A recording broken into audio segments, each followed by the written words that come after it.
in a recession right now, although that's too big a statement. What? I don't see a recession. I mean, the world is in a recession right now, although that's too big a statement. I don't get how that works. Joe Biden raised just $4.6 million online in the first day of his 2020 presidential race, surprising doubters who thought the former vice president couldn't run a modern campaign. But then, since then, Biden's online fundraising has tumbled, looking more like flash in the pan opponent Beto O'Rourke than top-tier rivals Bernie Sanders or Elizabeth Warren, which is going to be pretty interesting to keep an eye on. I mean, of course, he could probably get tons and tons of money from fundraisers and big money donors, but does he really want to do that with the stigma now that has been attached to them thanks to Bernie and Elizabeth finally bring the fact that legalized bribery is such a big problem in our politics to the forefront? While other top candidates spike early and then gradually raise more money online as the 2020 campaign has carried on, Biden's pattern is similar to O'Rourke's, who roared into the race with millions raised in his first day, but has trickled off since then. Unlike Beto, Biden has held many high-dollar events. No surprise.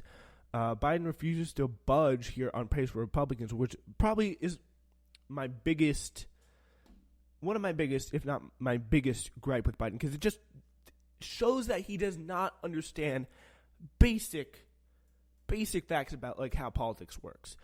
Like he just does not get it. He just does not get the moment I think that we are right now. Here's the quote.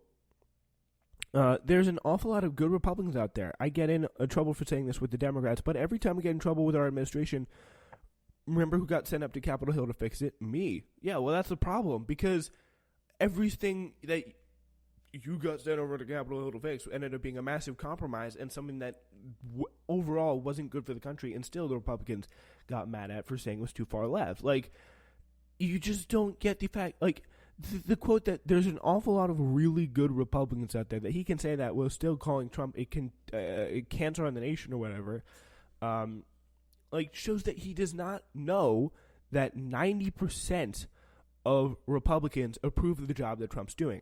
They love him more than any other president ever. He's united all the warring Republican factions that there ever was, and now stands really behind. They pretty much all stand behind him. It's that simple. They are incredibly, incredibly psyched for him. They love him.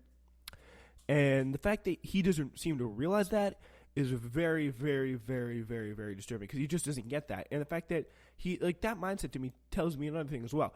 Everything he does is going to be a series of compromises to, quote-unquote, compromises to Republicans that are also pretty much going to be handing over things to Republicans that they really, really want. Like, that's what that is. Just throwing gifts on gifts to Republicans, to giving them everything they need, everything they could possibly want, and all in the name of a good compromise. Like, that's what a Joe Biden presidency in the end will be like. Just that simple.